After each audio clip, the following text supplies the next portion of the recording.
ഒരു നാണം കെട്ട ചാട്ടായിപ്പോയല്ലോ. It was a shameful jump. ഞാൻ അബദ്ധമാ കാണിച്ചത്. I made mistake. 4ാം നിലയിൽ നിന്നും ചാടേണ്ടതായിരുന്നു. I should have jumped from the 4th floor.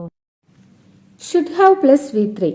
ചെയ്യേണ്ടതായിരുന്നു, അല്ലെങ്കിൽ ചെയ്യണമായിരുന്നു, അല്ലെങ്കിൽ ചെയ്യാഞ്ഞത് മോശമായി പോയി എന്നൊക്കെ പറയണമെങ്കിൽ നമ്മൾ should have plus V3 ഉപയോഗിക്കും. ഞാൻ ചാടേണ്ടതായിരുന്നു, I should have jumped. അപ്പോൾ ഞാൻ 4ാം നിലയിൽ നിന്ന് ചാടേണ്ടതായിരുന്നു, I should have jumped from the 4th floor.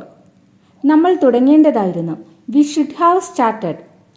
നീ ചോദിക്കേണ്ടതായിരുന്നു, you should have asked. Our പാടേണ്ടതായിരുന്നു, they should have sung. sing, sang, sung. അവൻ പഠിക്കേണ്ടതായിരുന്നു, he should have studied. അപ്പോൾ അവൻ നന്നായിട്ട് പഠിക്കേണ്ടതായിരുന്നു എന്നതിൻ്റെ ഇംഗ്ലീഷ് കമൻറ്റ് ചെയ്യുക.